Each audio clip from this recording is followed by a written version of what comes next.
ಪಟ್ಟಾಭಿಷೇಕನಂತೆ ಪಟ್ಟಾಭಿಷೇಕ, ಅದು ಹೇಗೆ ನಡೆಯುವುದು ಪಟ್ಟಾಭಿಷೇಕ? ಕೈಕಾ ಸುಖಾಗಮನವೇನಿ? ನನ್ನ ಕ್ಷೇಮವಾಗಿರಲಿ, ನೀನೊಬ್ಬಳು ಸುಖವಾಗಿದ್ದರೆ ನಾವೆಲ್ಲರೂ ಸುಖವಾಗಿದ್ದಂತೆಯೇ. ಅಯ್ಯೋ ಮರಳಿ, ನನಗೇನಾಗಿರುವುದು? ನಾನು ಬಹಳ ಸೌಖ್ಯವಾಗಿರುವುದು.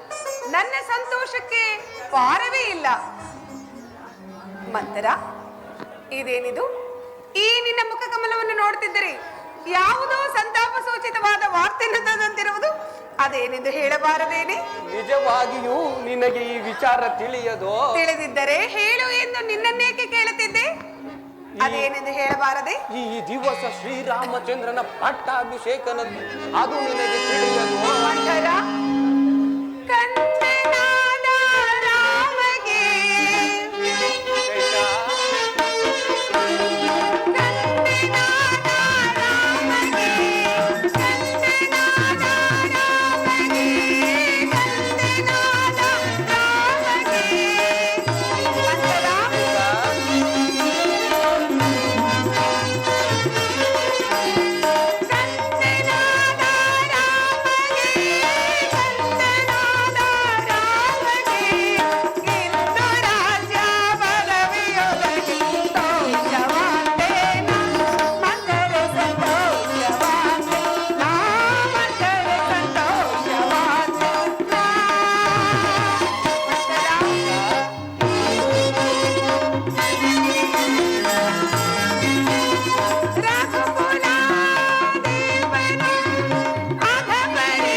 ಸಮಾಚಾರವನಿಗೆ ನನ್ನ ಮನಸ್ಸಿಗೆ ಬಹಳ ಸಂತೋಷವಾಯಿತು.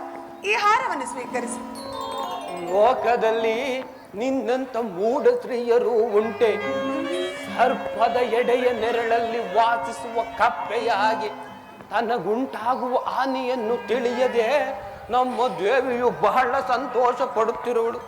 ದೇವಿ, ನಿನ್ನನ್ನು ನಾನು ಜಾಣಳೆಂದು ಭಾವಿಸಿದ್ದೆ. ಈಗ ನೋಡಿದರೆ ನಿನಗೇನೇನು ತಿಳಿಯದೆಂದು ಗೊತ್ತಾಗುತ್ತಿದೆ. ಇನ್ನು ಮುಂದೆ ಬರುವ ಕಷ್ಟಗಳನ್ನು ಚೆನ್ನಾಗಿ ಅನುಭವಿಸು. ಸಾಕು ಮಾಡು ನಿನ್ನ ಮಾತುಗಳನ್ನು. ಶ್ರೀರಾಮಚಂದ್ರನಿಗೆ ಪಟ್ಟಾಭಿಷೇಕವನ್ನು ನಾಡಿಗೆ ನಾಡೆ ಸಂತೋಷ ಪಡುತ್ತಿರುವಾಗ ಇನ್ನು ತಾಯಿಯಾದ ನಾನು ಸಂತೋಷ ಪಡಬಾರದೇನೆ? ನಿನ್ನ ಮಾತುಗಳೇ ವಿಚಿತ್ರವಾಗಿರುವುದಲ್ಲ. ದೇವಿ, ಶ್ರೀರಾಮನಿಗೆ ಪಟ್ಟಾಭಿಷೇಕವಾದರೆ ನಿನ್ನನ್ನು ಕೇಳುವರ್ಯಾರು? ಸವತಿ ಮಗನಾದ ರಾಮನಿಗೆ ಪಟ್ಟಾಭಿಷೇಕವಾದರೆ ನಿನಗೆ ಬಂದ ಭಾಗ್ಯವೇನು? ಮಂಥರ, ಕೌಸಲ್ಯ ಭಾಗ್ಯ ಬೇರೆ, ನನ್ನ ಭಾಗ್ಯ ಬೇರೆ. ನನಗೆ ರಾಮನ ಬೇರೆ ಇಲ್ಲ, ಭರತನ ಬೇರೆ ಇಲ್ಲ. ಅವರೆಲ್ಲರೂ ನನ್ನ ಮುದ್ದಿನ ಕಣ್ಮಣಿಗಳು. ಅದು ಅಲ್ಲದೆ ಶ್ರೀರಾಮಚಂದ್ರನು ತನ್ನ ಹೆತ್ತ ತಾಯಿಯಾದ ಕೌಸಲ್ಯಗಿಂತಲೂ ನನ್ನಲ್ಲಿ ಅತಿಯಾದ ಪ್ರೀತಿಯನ್ನಿಟ್ಟವನು. ತಿಳಿಯಿತೇನು? ಸವತಿಯ ಮಾತ್ಸರ್ಯವನ್ನು ತೀರಿಸಿಕೊಳ್ಳಲು ಆ ಕೌಸಲ್ಯಗೆ ತಕ್ಕ ಸಮಯವೇ ದೊರೆತಂತಾಯಿತು. ಅಯ್ಯೋ ಭರತ, ಈ ಆಳು ಕೈಕೆಯ ಉದರದಲ್ಲಿ ಜನಿಸುವುದಕ್ಕಿಂತ ಆ ಕೌಸಲ್ಯ ಉದರದಲ್ಲಿ ಜನಿಸಿದ್ದರೆ ನಿನ್ನ ಹಣೆ ಬರನು ಇಷ್ಟು. ದೇವಿ, ಇಷ್ಟೆಲ್ಲ ಮಾತನಾಡುವೆಯಲ್ಲ, ಶ್ರೀರಾಮಚಂದ್ರನ ಪಟ್ಟಾಭಿಷೇಕದ ವಿಷಯವನ್ನು ನನ್ನ ಹೊರತು ಬಿಟ್ಟು ಬೇರೆ ಯಾರಾದರೂ ತಿಳಿಸಿದ್ದರೆ? ಅದು ನನ್ನ ಪ್ರಾಣ ಇಲ್ಲವಲ್ಲ. ಈ ವಿಚಾರವನ್ನು ನಿನ್ನ ವಿನಃ ಮತ್ತಾರು ತಿಳಿಸಲಿಲ್ಲವಲ್ಲ. ಯಾಕೆ ತಿಳಿಸ್ತಾರೆ ಹೇಳು? ಸದೃವಾಗಿ ಸಿಕ್ಕಿದೀಯಾ? ರಾಮನಿಗೆ ಪಟ್ಟಾಭಿಷೇಕವಾದರೆ ನನ್ನ ಕಾಂತರು ನನಗೆ ಮೋಸಗೈದರೆ ಮಂತರ, ಶ್ರೀರಾಮಚಂದ್ರನಿಗೆ ಪಟ್ಟಾಭಿಷೇಕವಾದರೆ ನನಗಾಗುವ ತೊಂದರೆಯಾದರೂ ಏನೇ? ಅಲ್ಲೇ ನೋಡಿ ಮಾಡಿ ತಪ್ಪು. ಏನದು? ರಾಮನಿಗೆ ಪಟ್ಟಾಭಿಷೇಕವಾದರೆ ರಾಮನು ಅಯೋಧ್ಯೆಯ ರಾಜನಾಗುವನು, ಆ ಕೌಸಲ್ಯೆಯು ರಾಜಮಾತೆಯಾಗುವಳು. ಆಗ ನಿನ್ನ ಮಗ ಭರತ ರಾಮನಿಗೆ ದಾಸ, ನೀನು ಆ ಕೌಸಲ್ಯಗೆ ದಾಸಿ. ಹಾಳಾಗೋಗು. ಏನು ಹೇಳಿದೆ? ನಾನು ಕೌಸಲ್ಯ ದಾಸಿ ಆಗಬೇಕೆ? ಯಾರನ್ನು ನಂಬಲಿ, ಯಾರನ್ನು ಬಿಡಲಿ? ನನಗೆ ದಿಕ್ಕೇ ತೋರದಂತಾಗಿರೋದು. ನನ್ನ ಕಾಂತರು ನನಗೆ ಮೋಸಗೈದರೆ ಅಯ್ಯೋ, ನಾನೆಂತ ಮೋಸ ಹೋದೆ? ಮಂಥರ, ನಾನೀಗೇನು ಮಾಡಲಿ? ನನಗೆ ದಿಕ್ಕೇ ತೋರದಂತಾಗಿರುವುದು. ಏನೋ ಬಾಯಿ ಮುಚ್ಚು ಒಂದೇ, ಈಗ ನಂತಕ್ಕೆ ಬಂದೆ. ನಿನ್ನನ್ನು ಬಿಟ್ಟರೆ ಬೇರೆ ಗತಿ ಇಲ್ಲವಲ್ಲ. ನಾನು ಹೇಳಿದಂತೆ ಕೇಳುವೆಯೋ? ಆಪತ್ತು ಕಾಲದಲ್ಲಿ ಆದವರೇ ನೆಂಟರಂತೆ. ಈ ಸಮಯದಲ್ಲಿ ನಿನ್ನನ್ನು ಬಿಟ್ಟರೆ ಮತ್ತಾರು ದಿಕ್ಕಿರುವುದು? ಕೇಳಲಿಲ್ಲ ಅಂದ್ರು ಬಿಡೋರೆ ಯಾರು? ಕೇಳು, ನಿನಗೆ ನೆನಪಿರಬಹುದು, ಹಿಂದೆ ದೇವಾಸುರರ ಯುದ್ಧದಲ್ಲಿ ನೀನು ಮಾಡಿದ ಸಾಹಸಕ್ಕೆ ಮೆಚ್ಚಿ ನಿನ್ನ ಪತಿಯು ನಿನಗೆ 2 ವರಗಳನ್ನು ಕೊಟ್ಟಿರಲಿಲ್ಲವೇ? ಆ ವರಗಳನ್ನು ಸಮಯ ಬಂದಾಗ ಕೇಳಿಕೊಳ್ಳುವುದಾಗಿ ನಾನೇ ತಿಳಿಸಿರುವೆನಲ್ಲ. ಅವುಗಳನ್ನು ಈಗ ಕೇಳಿಕೋ. ಆಹಾ, ಕೇಳಿಕೊಳ್ಳಬೇಕೆ? ಏನೆಂದು ಕೇಳಿಕೊಳ್ಳಲಿ? ಕೇಳಿಕೊಳ್ಳುವ ವಿಧಾನವೇ ನನಗೆ ತಿಳಿಯದಲ್ಲ. ಕೇಳು, ಮೊದಲನೆಯ ವರಕ್ಕೆ ಈಗ ನಡೆಯಬೇಕಾದ ರಾಮಚಂದ್ರನ ಪಟ್ಟಾಭಿಷೇಕವನ್ನು ತಪ್ಪಿಸಿ ನಿನ್ನ ಮಗನಾದ ಭರತನಿಗೆ ಕಟ್ಟಬೇಕೆಂದು ಕೇಳಿಕೋ. ಮಂಥರ, ಏನು ಹೇಳಿದೆ? ಫಲೆ ಫಲೆ ಮಂಥರ, ಅಬ್ಬ ಎಂಥ ಚತುರಿಯೇ ನೀನು! ಅಪಾಯಕ್ಕೆ ತಕ್ಕ ಉಪಾಯ. ಬಲೆ ಬಲೆ, ಮೆಚ್ಚಿದೇನು ನಿನ್ನ ಜಾಣ್ಮೆಯನ್ನು. ಅದು ಸರಿ, ಈ 2ನೇ ವರಕ್ಕೆ ಏನೆಂದು ಕೇಳಿಕೊಳ್ಳಲಿ? ಇನ್ನು 2ನೆಯ ವರಕ್ಕೆ ರಾಮನು ನಾರುಮುಡಿಯನ್ನುಟ್ಟು ಜಟಾವಲ್ಕಲ ದಾರಿಯಾಗಿ 14 ವರ್ಷ ವನವಾಸಕ್ಕೆ ಹೋಗ.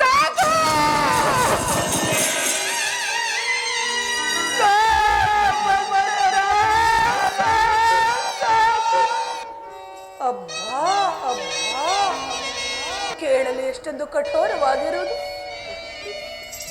ಏನು ಹೇಳಿದೆ? ನನ್ನ ಮುದ್ದು ತಲೆಯ, ನನ್ನ ಆಶಾ ಜ್ಯೋತಿ, ಚಿಕ್ಕಂದಿನಲ್ಲಿ ಲಾಲನೆ ಪಾಲನೆಯನ್ನು ಮಾಡಿ ಆಟವಾಡಿಸಿ ಅಳಬೇಡ ಕಂದ, ಅಳಬೇಡ.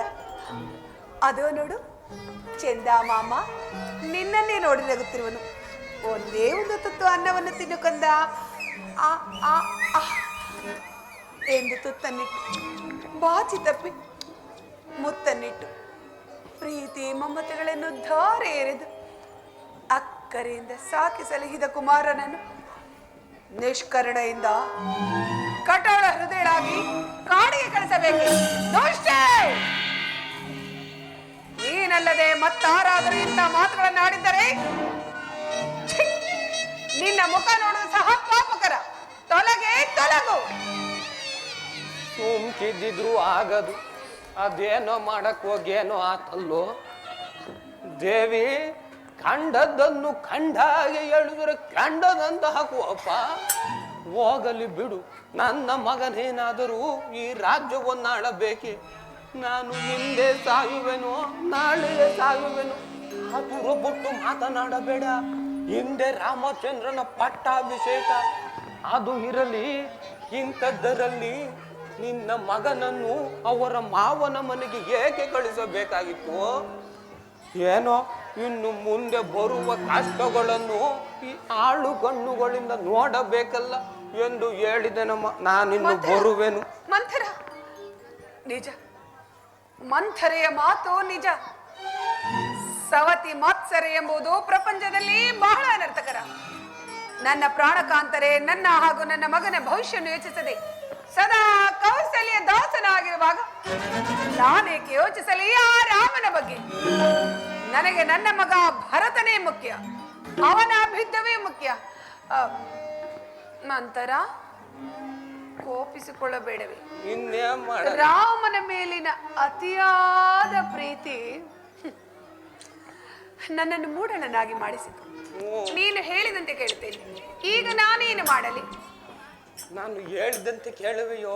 ಖಂಡಿತವಾಗಿಯೂ ಕೇಳುವೆನು. ನಿನ್ನ ಪತಿಯು ಅಂತಃಪುರಕ್ಕೆ ಬರುವುದನ್ನರಿತು ಈ ರೀತಿಯಾಗಿ ಮಾಡು. ಯಾವ ರೀತಿಯಾಗಿ? ತಡಿ, ಯಾರಾದ್ರೂ ಕೇಳಿಸ್ಕೊಂಡ್ಬಿಟ್ಟರು. ನನ್ನ ಅಂತಃಪುರಕ್ಕೆ ನನ್ನ ಅಪ್ಪಣೆದೆ ಯಾರೂ ಬರುವುದಿಲ್ಲ. ಹೇಳನ, ನಿನ್ನ ಕೇಶ ರಾಶಿಗಳನ್ನು ಕೆದರಿಕೋ, ನಿನ್ನ ಆಭರಣಗಳನ್ನೆಲ್ಲ ಕೆಳಚಿ ಬಿಡು, ಸಿಟ್ಟಿನಿಂದ ನೆಲದ ಮೇಲೆ ಮಲಗಿರು. ಆಗ ನಿನ್ನ ಪತಿಯು ಅಂತಃಪುರಕ್ಕೆ ಬರುವುದನ್ನರಿತು ಈ ರೀತಿಯಾಗಿ ಕೇಳು. ಹಾಗೆ ಆಗಲಿ. ಆದರೆ ಒಂದು ಮಾತು. ಏನದು? ರಾಮನಾಣೆಯಾಗಿಯೂ ನಿನ್ನ ಪತಿಯಿಂದ ವಚನ ತೆಗೆದುಕೊಂಡ ನಂತರ ಈ ವರಗಳನ್ನು ಕೇಳಿಕೋ. ನನ್ನ ಮಾತನ್ನು ನನ್ನ ಕಾಂತರ ಕೇಳುವರೇನೆ? ಏನೋ ನಿನ್ನ ಚಾತುರ್ಯ ಬುದ್ಧಿಯಿಂದ ಒಪ್ಪಿಸಬೇಕಮ್ಮ. ಹಾಗೆ ಆಗಲಿ. ಇದನ್ನೆಲ್ಲ ಮಂಥರೇ ಹೇಳಿಕೊಟ್ಟಳೆಂದು ಹೇಳಲೇ? ಹಂಗ್ ಮಾಡ್ಬಿಡು, ನನ್ನ ವಿಚಾರವೇ ಬೇಡ. ಹೌದೇ? ಸರಿ, ಹಾಗೆ ಆಗಲಿ. ಭರತನಿಗೆ ನಾನೆಲ್ಲ ತಾಯಿ, ನೀನು ತಾಯಿ. ಅವನ ಏಳಿಗೆಗಾಗಿ ಇಷ್ಟೊಂದು ಕಷ್ಟಪಡುತ್ತಿರುವೆ. ಮತ್ತೆ ಊರಿನಲ್ಲಿ ನಿನ್ನಂತವಳೊಬ್ಬಳಿದ್ದರೆ ಆ ಊರು ಉದ್ಧಾರವಾಗುವುದು, ಕ್ಷೇಮದಿಂದಿರುವುದು. ಹೋಗಿ ಬರುವೆಯ? ಬರುವೆನು. ರಾಮಚಂದ್ರನ ಪಟ್ಟಾಭಿಷೇಕವೇನು ನಿಂತು ಹೋದ ಹಾಗೆಯೇ ಇನ್ನು ಭರತನಿಗೆ ಪಟ್ಟಾಭಿಷೇಕ ಆಗುವುದೋ ಇಲ್ಲವೋ ಅದು ನನಗೆ ತಿಳಿಯದು. ನಾನು ಬಂದ ಕಾರ್ಯ ನೆರವೇರಿತು, ನಾನಿನ್ನು ಬರುವೆನು. ಮಹಾರಾಜರು ಇತ್ತ ಕಡೆಯೇ ಬರುವಂತಿದೆ.